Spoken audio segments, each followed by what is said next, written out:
மதியானம் சார் முதல்ல எதுக்கு கட்டாச்சு லைவ் டெலிகாஸ்ட் எது கட்டாச்சு அது சொல்லிருங்க, நம்ம அப்புறம் மற்ற விஷயங்களை பேசிடுவோம். இல்லை, அது சபாநாயகர் சொன்னால் தான் எல்லாருக்கும் தெரியும். இப்போ சார் சொன்னார் தொழில்நுட்பமானார், நீங்களும் வந்துட்டு அது பாதியில் கட்டாச்சுன்னு சொன்னீங்க. நமக்கு அதில் பற்றி ஒரு ஐடியா இல்லை. ஏன்னா மேகதாது விவகாரம் தொடர்பாக பேசுகிற போது எந்த இதுவும் இல்லை. நிறைவேற்றினாங்க. அதுக்கப்புறம் பாராட்டும் போதோ கொஞ்ச நேரம் இருந்ததுங்க. அதுக்கப்புறம் ஆளுநர் மீதான விவாதம் வருகிற போது தான் கட் ஆகுது. நன்றி அறிவிப்பு, ஆளுநர் உரைக்கு நன்றி அறிவிப்பு தெரிவிக்கும் அந்த விவாதம் தொடங்கி கொஞ்ச நேரம் நடந்தது. இடையில தான் கட்டாச்சு. என்னன்றது நாளை காலையில் நமக்கு தெரிஞ்சுக்கும். இல்லை, இப்படியெல்லாம் கட்டாக கூடாது அப்படிங்கிறது தானே இதுக்கு முன்னாடி விஜய் அவர்கள் கூடாது. அதனால தானே அவர் வந்து அந்த நம்பிக்கைக்கு ஒரு வாக்கு எடுக்கும் போது 2 நாள் ஃபுல்லாக எல்லாமே நேரலையில் பார்த்தோம். எதிர்கட்சி தலைவர் பேசினது, அங்கே ஒவ்வொரு கட்சி தலைவர்களும் என்ன பேசுனாங்க, எல்லாத்தையும் நேரலை. திமுக ஆட்சியில் இதெல்லாம் நம்ம பார்த்ததே இல்லை. எடிட்டட் வெர்ஷன் தான் கொடுப்பாங்க. அதுவும் அவங்களுக்கு எது சாதகமோ அதான் கொடுப்பாங்க. எதிர்கட்சி தலைவர் பேசினார்னா கேமரா அவரை காட்டாது, சபாநாயகரை காட்டும், இல்லைன்னா முதல்வர் ஸ்டாலினை காட்டும். ரொம்ப பார்ட்டிஷனாக, ரொம்ப இதுவாக டிஸ்கிரிமினேட்டிவாக பண்ணாங்க. இப்போ அப்படி இல்லை, நல்லா வந்திருக்கு. இதுக்கு காரணம் என்னன்னு எனக்கு தெரியல, நம்ம தெரிஞ்சுக்கலாம். நிச்சயமாக நேரலையை உறுதி செய்வார்கள் தாவேக்கான. நேற்று கூட ராஜ்மோகன் அமைச்சர் பெருமையாக அதை பற்றி பேசியிருக்காரு. இல்லை, இன்னைக்கு நம்ம டிரான்ஸ்பரன்சி இருக்குது, நேரலையில் நாங்கள் பண்ணுறோம் பாருங்கள், எதையும் மூடி மறைக்கிறது இல்லைன்னு. அது என்ன காரணம் தெரியாமல் நம்ம கமெண்ட் தொடர்ந்து பேசப்பட்டு கொண்டு இருக்கு. 7 மணி நம்ம விவாதம் தொடங்கி நடத்திட்டு இருக்கிறோம். 2வது பேச்சாளராக நீங்கள் வந்துட்டீங்க. இப்போ வரைக்கும் நமக்கு அந்த தகவல் சரியாக வரல. இன்னொன்று, முன்னாள் அமைச்சர் சிவசங்கர் சொல்கிறாரு, தாவேக்காவுடைய அந்த அம்சங்கள், அவர் பேசின விஷயங்கள் எல்லாமே கிட்டத்தட்ட கட்காப்பி பேஸ்ட் மாதிரியே பேசியிருக்காரு. மேகதாது விவகாரத்துலேருந்து எல்லா விஷயமும் அப்படிங்கிறாரு. கிட்டத்தட்ட 57 அம்சங்கள் ஒரே மாதிரி இருக்கு. அப்படின்னு என்ன ஒரே மாதிரி? மேகதாது விவகாரமாக இருக்கட்டும், மத்திய அரசினுடைய கொள்கைகளை எதிர்க்கதாக இருக்கட்டும், எல்லா விஷயத்துலையுமே ஒரே மாதிரியான பாலிசி அப்படின்னு சொல்கிறாரு. ஆமாம். அப்புறம் ஏன் கவலைப்படுறாங்க? ஒப்பாரி வச்சுட்டு இருக்காங்க 40 நாளாக. அவங்க கொள்கையை தான் பேசுகிறாரு. அவங்க ஆளுங்க தான் ஆதரித்து தான் ஆட்சி நடக்குதுன்னா எதுக்காக இது 6 மாதம் தாங்குமானலாம் கவலைப்படுறாங்க? இந்த மேகதாது முதல்ல செய்வோம். இது வந்துங்க ஒரு கட்சி, ஒரு ஆட்சி, ஒரு மாநிலம் இல்லைங்க. இது வந்து பிரிட்டிஷ் காலனியில் நம்ம இந்த சுதந்திரத்துக்கு முன்னால் போட்ட உடன்பாடு தான் 1924. அதுவும் அப்போ இருந்தவ இதெல்லாம் மாறிடுச்சுங்க. நம்ம மெட்ராஸ் ராஜதானின்னா கேரளாவில் ஒரு பகுதி இருந்தது, அந்த ஆந்திராவில் ஒரு பகுதியெலாம் இருந்தது. ஸோ மெட்ராஸ் ராஜதானிக்கும் அரசுக்கும் கர்நாடகா அரசுக்கும் போட்ட உடன்பாடு 50 வருஷம். அது 74 முடிஞ்சது. 74 திருப்பி ரீநெகோஷியேட் பண்ணி அதை ரினியூ பண்ணியிருக்கணும், இல்லை புதிய உடன்பாடு போட்டிருக்கணும். போட முடியல. நான் சிலர் சொல்கிற மாதிரி கருணாநிதி தான் அப்போ முதல்வராக இருந்தார், கோட்டை விட்டார். அவர் தான் இந்த காவேரி பிரச்சனைக்கே அவர் தான் முதல் காரணம் நான் சொல்ல மாட்டேன். ஏன்னா 2 மாநிலங்கள் வந்து அதுக்குள்ளே தமிழ்நாடு வந்துடுச்சு, அப்புறம் கர்நாடகா வந்துடுச்சு. 2 மாநிலங்கள் ஒப்புக்கொண்டால்தான் உடன்பாடு சாத்தியம். ஒரு ஆள் போய் நான் உடன்பாடு பண்ணுறேன் வாங்க வாங்கன்னு கூப்பிட்டாலும் அந்த மற்றவர்கள் வரலன்னா அது உடன்பாடாக இருக்காது. அதனால் 2 மாநிலங்களுக்கு இடையே ஏற்பட்ட கருத்து வேறுபாடுகள் காரணமாக தான் 74 உடன்பாடு என்பது ரினியூ செய்யலை அல்லது புதுசாக உருவாக்கலை. அன்னைக்கு பிடிச்ச ப்ராப்ளம் தான் இதை நம்ம துரைமுருகன் சொன்னார் பாருங்க. மிக நீண்ட காலமாக ஒரு பெரிய போராட்டம் நடந்துட்டுருக்கு. இப்போ பேசினவர் கூட சட்டமன்றத்தில் தாவேக்கா எப்படி செயல்படுது? என்னங்க தாவேக்காவுடைய செயல்பாடுகளை எப்படி பார்க்குறீங்க? சட்டமன்றத்தில் அவங்க புதிய கட்சிங்க, ட்ரைனிங் கொடுத்தாங்கல்ல, அப்போவே தெரிஞ்சுக்க வேணாவா? 108 107 எம்எல்ஏக்களில் ஒரு 100 பேர் புதிய ஆளுங்க, ஃப்ரெஷ், நேராக அதாவது அரசியலுக்கு வந்து நேராக வந்து எம்எல்ஏ ஆகிட்டாங்க. அப்போ அவங்களுக்கு வந்து இன்னும் கூட அனுபவம் வேணும். இன்றைக்கி கூட நீங்கள் பார்த்தீங்கன்னா பல கேள்விகள் கேட்டபோது எதிர்கட்சி உறுப்பினர்கள்லாம் அந்த சம்மந்தப்பட்ட அமைச்சர்கள் அதுக்கு பதில் சொல்ல. அதை நான் குறையாக பார்க்கல. ஏன்னா சும்மா இருப்பது மேல் உளறி கொட்டுறதை விட. அதனால் அவங்க கொஞ்ச நாள் அப்சர்வ் பண்ணுவோம், இந்த நடைமுறைகள்லாம் நம்ம கொஞ்சம் பழக்கம் வரட்டும்ன்றதுக்காக இவர் நம்ம புஷி ஆனந்த், அப்புறம் இந்த ஜெகதீஸ்வரி, கூடாது அப்படிங்கிறதுனால தான் லைவ் கட். இல்லை அதை சொல்ல நான். அந்த ஆதவ் அர்ஜுனா பதில் சொன்னார், ராஜ்மோகன் பதில் சொன்னார், பதில்கள் சொன்னார்கள். ஆனால் சாதாரணமாக அந்த துறைனா அந்த துறை சார்ந்த அமைச்சர்கள் தானே பதில் சொல்லுவாங்க, இங்கே இல்லை. ஆகவே அவங்களுக்கு வந்து கொஞ்சம் அனுபவம் தேவைப்படுகிறது. அதுக்கு வந்து கொஞ்சம் நாள் ஆகலாங்க, அது ஒன்றும். ஆனால் சட்டமன்றத்தில் ஒரு இணக்கமான சூழ்நிலை உருவாக்கப்பட்டிருக்கு. இப்ப எதுக்கு ஆளுநர் மேகதாது வந்து ஒரு நிமிஷம், ஆளுநர் வந்து ஒரு 3-4 வருஷத்துக்கு அப்புறம் அவரே திருப்தி அடைந்து ட்விட்டரில் போடுறாரு நேற்று ராத்திரி, நான் நிறைவாக இருக்கிறேன், நிம்மதியாக இருக்கிறேன். இது போல ஒரு 3-4 வருஷத்துக்கு அப்புறம் அவர் இப்பதானங்க ஃபர்ஸ்ட் அசெம்பிளிக்கு வராரு. இல்ல அவருக்கு இப்பதான் வந்திருக்கிறாரு, எல்லாம் பார்த்திருப்பார், சொல்லியிருப்பாங்கல்ல. Okay okay. இல்ல இது ஆர்.என். ரவி சொன்னா பரவாயில்லை. இல்ல ஆர்.என். ரவி வெஸ்ட் பெங்கால்ல போய் இப்ப சொல்லுவார், ஏன்னா அங்க பாஜக அரசு வந்துடுச்சு, அதனால அவர் திருப்தியா இருக்கிறாரு. ஆனா இங்க ஆர்.என். ரவி பண்ணிட்டு போன ஒரு பேட் எக்ஸாம்பிள் இருக்குங்க, ஒரு ராங் பிரசிடென்ட். ஆட்சியின் தலைவரே வாக் அவுட் பண்றது, அப்புறம் எழுதி கொடுத்ததை இப்போ நான் உங்களுக்கு சொல்கிறேன். ஆளுநர் அறிக்கை என்பது யார் தயார் பண்ணுறது? தமிழ்நாடு அரசு தயார் செய்கிறது. ஆளும் கட்சி தான் தயார் பண்ணுது, அமைச்சரவை தயார் பண்ணுது. ஆனால் அதை வந்து ஆளுநருக்கு அனுப்புவாங்க. சரி, முன்கூட்டியே அனுப்பி அவர் வந்து அதில் சொன்னால் மாற்றுவாங்க. ஆனால் எதுவுமே சொல்லாமல் ஆர்.என். ரவி வந்து அங்கே உட்காந்துக்கிட்டு நான் இதை படிக்க மாட்டேன், அதை படிக்க அந்த விவாதத்துக்கு ஆர்.என். ரவி வெஸ்ட் பெங்கால் போயிட்டார் சார்.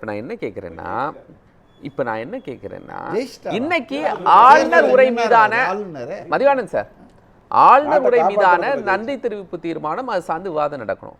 இன்னைக்கு ஃபர்ஸ்டா மேகதாது அணை தொடர்பான தனி தீர்மானம் கொண்டு வரதுக்கான எமர்ஜென்சி தேவை ஏன் ஏற்பட்டுச்சுன்னா, இப்போ சிவகுமார் வந்து அதில் ரொம்ப முனைப்பாக இருந்தாருங்க. அவர் வந்து டெப்டி சிஎம்மாக இருக்கும்போதே சென்னைக்கு வந்தப்போ எல்லாரும் சொன்னாங்க, ஈவன் எடப்பாடி கூட சொன்னாருங்க, இது போல் முதல்வரை நீங்கள் கூட்டுறீங்களே, உங்கள் கூட்டத்துக்கு வராற இந்த மேகதாதை பற்றி கொஞ்சம் பேசுங்கன்னு. அப்போல்லாம் வாயே திறக்காமல் இருந்தவங்க தான் இப்போ இன்னொருத்தரை வாயை திறக்க சொல்லிட்டு இருக்காங்க. காங்கிரஸோடு கூட்டணி இருந்தது, அப்போ இந்தியா கூட்டணியில் திமுக இருந்ததால் சிவகுமார் அவர்கள் வந்தபோது கூட அவரோட பேசிகிட்டு இருக்கிற அந்த உறவு நல்லா இருந்தபோது கூட இவங்க பேசலை அதை பற்றி, ஏன்னா இவங்களுக்கு அரசியல் லாபம் தான் முக்கியம். ஆனால் இன்றைக்கி பார்த்தீங்கன்னா அவர் சிஎம் ஆகிட்டார். சிஎம் ஆனது மட்டும் இல்லை, அவர் என்ன சொல்லிட்டார்னா, நான் வந்து பூமி பூஜை நடத்தியே தீருவேன். சுப்ரீம் கோர்ட்டு தீர்ப்புக்கு எதிராக, அந்த காவேரி நடுவர் மன்ற தீர்ப்புக்கு எதிராக, இப்போ நம்ம அனுமதி இல்லாமல் அந்த மாநிலங்களுடைய பயன்பெறும் மாநிலங்களுடைய அனுமதி இல்லாமல் அந்த ஷேர் பண்ற வாட்டரை வந்து தப்பா பண்ண முடியாதுங்க. டேர்ம்ஸ் ஆஃப் ரெஃபரன்ஸ் இருக்கு. ஆமா, அது உங்களுக்கு தெரியும். டேர்ம்ஸ் ஆஃப் ரெஃபரன்ஸ் எல்லாம் இருக்கு, அவர் கட்டிட முடியாது. டீடைல்டு பிளான் ஒரு பெண்டிங்ல இருக்குது, அது சென்ட்ரல் கவர்மெண்ட்ல இன்னும் அப்ரூவலே ஆகல. ஆனா இவர் பூமி பூஜை போடுவேன்னு சொல்றாரும்போது அது இங்க மக்களை வந்து பிரச்சனைக்கு உள்ளாக்குது இல்லையா? அதுதான் எமர்ஜென்சி. அவரு எதையோனாலும் நீங்க அது இருக்கட்டும், எனக்கு அப்ரூவல் வருதோ இல்லையோ. இதை எங்க சொன்னாரு? கர்நாடகாவுடைய சட்டமன்றத்துல சொன்னாரா?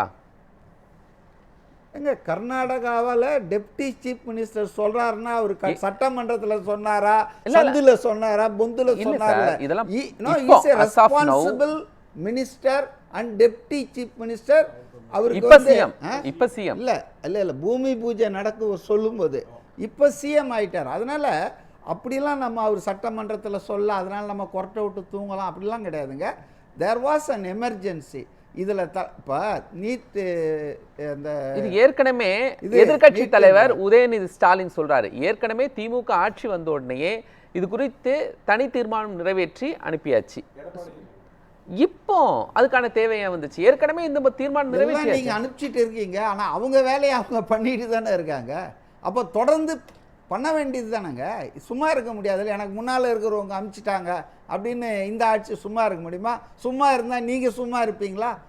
பொறுப்பில்லாமல் இருக்கிறார்கள் அப்படின்னு பேசுவீங்க. அதனால் எல்லாரையும் ஒன்றிணைத்து ஒரு தீர்மானத்தை ஏகமனதாக ஒரு மனதாக நிறைவேற்றியிருக்கிறார்கள். அதில் எதிர்கட்சி தலைவர் தவறான ஒரு ஃபார்முலாவை கொடுத்த கூட அதையும் சேர்த்து இணைச்சிக்கிட்டாரு. புதிய நடுவர் அமைப்பு உருவாக்கணும்னு சொல்லி தேவையெல்லாம் இல்லை, அது தேவையே இல்லை. அதை விட இன்னொன்று சொன்னார் பாருங்க, தேவையில்லைங்கிறீங்க. முதலமைச்சர் 4வது பேரால சேர்த்துக்குங்க தானே சொல்றாரு, அகாமடேட் பண்றாருங்க. அவரை பொறுத்தவரை எக்ஸ்ட்ரா மைல் நடக்கிறாரு. எதிர்கட்சி சொன்னா அதை வந்து காட்டாம இருக்கிறது, அதை வந்து ஏத்துக்காம இருக்கிறதெல்லாம் இல்லாம இஸ் எ டெமோக்ராட். அதனால அவர் சொல்றதை சேர்த்துக்கிறேன்றாரு. ஆனா இன்னொன்னையும் சொன்னாரு, அது எனக்கு உடன்பாடே இல்லை. எல்லா எம்எல்ஏவையும் எல்லா எம்பிகளையும் வச்சு ஒரு குழு அமைச்சு எல்லாரும் இன்பச் சுற்றுலாவில் போயிட்டு அரசாங்க இங்கே கணக்கே இங்கே வந்து மோசமாக இருக்குது. ஒருத்தர் தலையில் 1,28,000 லோன் இருக்கு. இந்த அழகில் எல்லாரையும் கூப்பிட்டு போங்க. என்ன இப்போ சட்டமன்றத்தில் ஒரு மனதாக தீர்மானம் நிறைவேற்றுனா வாட் இஸ் ரிசல்ட் என்ன? எல்லா கட்சிகளும் ஒன்றிணைந்து நிறைவேற்றின்னு அர்த்தம். அதுக்கு என்ன எல்லாரும் ஒன்றா போய் 234 இருக்கிற 39 எம்பிங்களும் போய் கொடுக்கணுமா? இதெல்லாம் வந்து ரொம்ப அதாவது தேவையில்லாத விஷயம். ஸோ இந்த தீர்மானம் நிறைவேற்றினது நிதி ஆயோக் கூட்டத்துக்கு போனப்போ திரு விஜய் அவர்கள் பிரைம் மினிஸ்டர்கிட்ட இதை வந்து அனுமதிக்கக்கூடாது டீட்டெயில்டு இந்த விஜய் அவர்களுக்கு ஏன் பயம்? கடந்த ஆட்சி வரைக்கும் நீங்கள் பார்த்தீங்கன்னா காங்கிரஸ் இருந்தாங்க.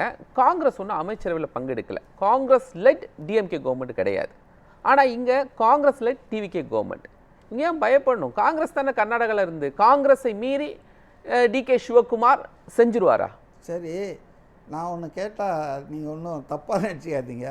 காங்கிரஸ் கர்நாடகாவில் ஜெயிக்கணுமா இல்லை ஆட்சியில் இருக்கணுமா தொடரணுமா? காங்கிரஸாக இருந்தாலும் பாஜகவாக இருந்தாலும் அவங்க தமிழ்நாட்டை எப்படி பார்ப்பாங்கன்னா, இங்கே நமக்கு ஒரு எம்எல்ஏ தான் கிடைக்கிறான். முட்டி முட்டி மோதனாலும் பாஜகவுக்கு. இங்கே 5 எம்எல்ஏ தான் கிடைச்சிருக்காங்க. இங்கே என்றைக்கு அவங்க ஆளுங்கட்சியாக வரப்போகிறதில்ல. அதுக்காக அவங்க வந்து ஆளுங்கட்சியாக இருக்கிற வாய்ப்பு இருக்கிற ஒரு மாநிலத்தை பப்ளிக் சென்டிமெண்ட்டு இதெல்லாம் வந்து மக்கள் அப்படி தட்டி விட்டால் போதும், பத்தின்னு எரியுங்க. அதனால் இந்த நதிநீர் பிரச்சனை என்பது ரொம்ப சென்சிட்டிவான மேட்டர். 2 பக்கம் இருக்கிற அரசியல்வாதிகளும் ரெஸ்பான்சிபிளாக பிஹேவ் பண்ணோம். பட் பொலிட்டிக்கல் கன்சிடரேஷன் பார்த்தீங்கன்னா நீங்கள் இப்போ அதில் என்ன பண்ணுவாங்க? பாஜக ரொம்ப நியாயம் பேசுமா? பாஜக அதில் வந்து இப்போ இவர் சிவகுமார் செய்கிறது தப்புன்னு பேசிடுவாங்களா? பேசினா தேர்வாங்களா அடுத்த தேர்தலில்? அதனால் வந்துங்க இது வந்து பியூர் பாலிட்டிக்ஸுங்க. இதுக்கு ஒரே வழி என்னன்னா, எப்படி வந்து ட்ரெயின் வந்து இந்தியா பூரா போகிறத வந்து அரசாங்கம் வந்து அதை வந்து ஒரு மாநிலத்துக்கு சொந்தம்னு ஆக்கலையோ, அதே மாதிரி இன்டர்ஸ்டேட் ரிவர்ஸ் எல்லாம் வந்து ஒரு நேஷ்னலைஸ் பண்ணி அதை வந்து ஒரு அமைப்பை வச்சு ஈக்குவிட்டபிள் டிஸ்ட்ரிபியூஷன் பண்ணோம். இப்போ இவர் மேகதாதுல ஏன் சார் அணையை கட்டுறாரு? கட்ட வேண்டியது என்ன? அவர் என்ன சொல்கிறார்? ஒரு வாளி தண்ணீர் கூட நான் இரிகேஷனுக்கு எடுக்க மாட்டேன்றார் சிவகுமார். இது பூரா பெங்களூரில் குடிநீர் பஞ்சத்தை தீக்கதான்றான். ஆனால் நம்மால் என்ன சொல்கிறான்? நமக்கு தர வேண்டி இப்போ மேட்டூர் அணை திறந்துருக்கணும் ஜூன் மாதம் 12ஆம் தேதி. ஏன் திறக்கலை? தண்ணி இல்லை. முதல் முறையாக பல ஆண்டுகளுக்கு பிறகு இப்படி ஒரு ஃபெயிலியர் ஆகியிருக்கு. அப்போது நம்ம விவசாயிகள் வந்து அந்த தண்ணியை நம்பி இருக்கிறோம். அப்போ அதை வந்து முறையாக வரணும். அதை வந்து தடுக்கிற முயற்சியாகத்தான் இதை பார்க்கணும் நம்ம. இது தமிழ்நாட்டு மக்களுக்கு நலனுக்கு எதிரானது, விவசாயிகள் நலனுக்கு எதிரானது. ஆக இதில் எல்லாரும் ஒன்றா சேர்ந்து அதை எதிர்க்கணும், தடுக்கணுன்றதுல இருவேறு கருத்துகள் கிடையாது. என்ன எமர்ஜென்சினா, சிவகுமார் வந்துட்டார், நாளைக்கு இவர் போய் பாஜக வந்தாலும் இப்படி தான் இருக்கும், மாற்றமே இருக்காது. ஏன்னா அவங்கெல்லாம் வந்து அந்த மாநிலத்தில் ஆட்சியை பிடிக்கணும் தான் பேசுவாங்க. இல்லை, இதில் வந்து அடிப்படையில் அவங்க சொல்லியிருக்கிறது வந்து இன்றைக்கி 2 நாளுக்குள்ளே என்ன சொல்ல முடியுமோ அதை சொல்லியிருக்காங்க. நேரலை கொடுக்கறதுங்கிறது வந்து எடப்பாடி ஐயா 5 வருஷமாக கதறினார். ஏங்க நான் பேசும்போது மட்டும் கட் ஆகுது, ஏங்க கட் ஆகுது? அப்பாவு பேசும்போது கரெக்டாக ஓடுது, திமுகவை பாராட்டினா கரெக்டாக ஓடுது, ஸ்டாலின் ஐயாவை ராஜேந்திர சோழன் ராஜராஜ சோழன்னா கரெக்டாக வருது, கொஞ்சம் எதிர்குரல் விட்டால் கட் ஆகுதுன்னு அவரும் கதறினார். அடிப்படை என்னென்னா, நீங்கள் கொடுக்கணும்னு நினச்சா ஒழுக்கமாக கொடுக்கணும். இதில் என்ன மறைப்புக்கு என்ன இருக்குது? அங்கே கேலரியில் எப்படியும் ப்ரெஸ் இருக்காங்க, அவங்க எப்படி எழுத போகிறதோ எழுத தான் போகிறாங்க. அதுவும் எதிர்கட்சியாக இருந்ததுன்னா ஊடகம் வந்து இருக்கிறதையும் எழுதும், இல்லாததையும் எழுதும், எல்லாத்தையும் தமிழ்நாட்டுக்கு தெரிவிக்க தான் போகுது. இது நேரடியாகவே கொடுத்துட்டு போகலாம். கேள்வி என்ன அப்படின்னா, இப்போ வைத்த சில கருத்துக்களுக்குள்ளே நான் சொல்கிறேன். இப்போது பிஜேபி எடுத்துக்கிட்டிங்கன்னா அம்ரித் கால் அப்படிங்கிற ஒரு விதத்தை வச்சுக்கிட்டு 2047 இந்தந்த இடங்களில் நாங்கள் முன்னேற போகிறோம் அப்படிங்கிறத எப்போ சொல்கிறாங்க? 12வது வருஷத்துலேருந்து, அதாவது 10வது வருடம் 9வது வருடத்துலேருந்து அந்த திசையை நோக்கி போகிறாங்க. இப்போ இவங்களும் அதை தான் பண்ணணும். ஏன்னா புதுசாக வந்திருக்காங்க, பைப்போலரை தாண்டி வந்திருக்காங்க. இன்றைக்கே வந்து அவர் சபாநாயகர் உங்களுக்கு ஏற்கனவே சொல்லிட்டார். சட்டசபை கூட்டத்தொடர் தொடங்கும் போதே அவர் என்ன சொன்னார்? பொதுவாக எந்த கேள்வியை கேட்டாலும் அமைச்சர்கள் வந்து முன்னாடியே அந்த கேள்வியை வாங்கிட்டு பதில் சொல்லுவாங்க, அதுதான் பாரம்பரியம். இப்போ குறுகிய காலத்தில் கூட்டி இருக்கிறதுனால அதை நீங்கள் எதிர்பார்க்காதீங்க அப்படின்னு அவரே ஓப்பனாக சொல்லிட்டார். அதில் என்ன இருக்குது? இப்போ கேள்வி என்ன அப்படின்னா, குற்றங்கள் இவ்வளோ நடக்குது, இது அவ்வளோ நடக்குது அப்படிங்கிறத நீங்கள் சொல்லலாம், அது தினத்தந்தி கூட சொல்லும். ஆனால் அந்த குற்றத்தில் இருந்து இன்னார் காப்பாற்றப்படுகிறார்கள், இந்த குற்றம் எஃப்ஐஆர் நடக்காமல் இருக்குது, கபில் சிப்பில் கூட்டிகிட்டு வந்து சிபிஐக்கு போகக்கூடாதுன்னு 50 லட்சம் செலவு பண்ணி 10 வயது சிறுமியுடைய பாலியல் துன்புறுத்தலுக்கு செலவு செஞ்சது தமிழக அரசு அப்படின்லாம் நீங்கள் சொல்ல முடியாது இல்லையா? குற்றங்கள் நடந்திருக்கா, இல்லை தடுக்கணும். காவல்துறை அதிகாரி எப்போ நியமிச்சிங்க? 4 மாதமாக போக்கு காட்டிகிட்டு இருந்தீங்க, இப்போ தான் அது நியமிருக்காங்க, அவங்க அதை பேச போகிறாங்க. ஸோ அதெல்லாம் என்னுடைய பிரச்சனை. என்னுடைய கேள்வி என்ன அப்படின்னு சொன்னால், இன்னும் சொல்ல போனால் அறநிலையத்துறையில் இந்த விஷயம் ஏன் வந்ததுன்னு சொன்னால் நீதிமன்றம் சொல்லிச்சு. அறநிலையத்துறையை வைத்துட்டு கல்யாணம் பண்ணுறேன் காது குத்துறேன்னு கதையெல்லாம் விடக்கூடாது. பழனியில் வந்து இப்போ மாநாடு நடத்தும்போது கந்த சஷ்டி கவசத்தை படிக்க வைப்பேன்னு சொல்லிட்டு 3 வருஷமாக கதை ஓட்டினீங்களா, அதையெல்லாம் பண்ணக்கூடாது. நீதிமன்றம் தெள்ள தெளிவாக சொல்லுது அறநிலையத்துறை அப்படிங்கிறது வந்து இந்து மதத்துக்கு உயர்வுக்கு என்ன பண்ணணுமோ அதை மட்டும்தான் பண்ணணும்னு சொல்லிச்சு. அதை தான் அவர் கொண்டு வந்திருக்காரு. அதில் எந்த மாற்று கருத்தும் எனக்கு தெரிஞ்சு இல்லை. 2021 ஸ்டாலின் ஐயா ஆட்சி வந்தபோது மின்தடை உடனே வந்தது. உங்களுக்கு இந்த அணில் கதையெல்லாம் கேட்டிருப்பீங்க. அப்போது நம்ம ஆள் பாப்புலரான ஆள் சொன்னார். அதே மாதிரி ஆட்சி மாறின உடனே இந்த மாதிரியான தொல்லைகள் ஏன் வருது அப்படிங்கிறத நம்ம பார்க்கணும். யார் அந்த புல்லுருவிகள், எதனால் அது நடக்குதுங்கிறத பார்க்கணும். ஏன்னா திடீர்னு மின்தடை நமக்கு என்ன வரப்போகுது? நாம் என்ன உற்பத்தியை நோக்கி 15 வருஷமாக போனோமா? 2013 ஜெயலலிதா அம்மா ஸ்டெப் எடுத்ததுக்கப்புறம் இந்த மின் வளத்தை வந்து கொண்டு வரணுங்கிறதுக்காக போனோமா? காசு கொடுத்து தானே வாங்குகிறோம். இதில் கறியும் காசு கொடுத்து தான் வாங்குகிறோம், இதையும் காசு கொடுத்து தான் வாங்குகிறோம், கமிஷனையும் வேண்டாம் அது காசை வாங்க வேண்டியது தான் வாங்கிக்கிறோம். அப்படி இருக்கும் பொழுது மின்தடை எதுக்காக வரணும்? அப்போ இது ஆட்சி மாற்றம் வந்த உடனே 2021 ஸ்டாலின் ஐயா வந்த உடனே ஒன்று வருது, இப்பயும் வருதுன்னு சொன்னால் அது என்னன்னு பார்க்கணும். ஒன்று மட்டும் புரிஞ்சுக்கோங்க. இந்தியா வந்து ஒரு $328 பில்லியனில் வந்து 2014 இருந்ததுலேருந்து இன்னைக்கு 781க்குள்ளே நம்ம போயிட்டு இருக்கோம். உலகம் வேறு விதமான இந்தியாவை பார்த்து கொண்டிருக்கு. தமிழ்நாடு அதே திசை போக்குக்குள்ளே வரணும்னு சொன்னால் பாசிட்டிவ் திங்கிங் தான் வேணும். வெறும் கன்ஸ்ட்ரக்டிவ் கிரிட்டிசிசம் தான் வேணுங்கிறத உங்களுக்கு நான் எடுத்து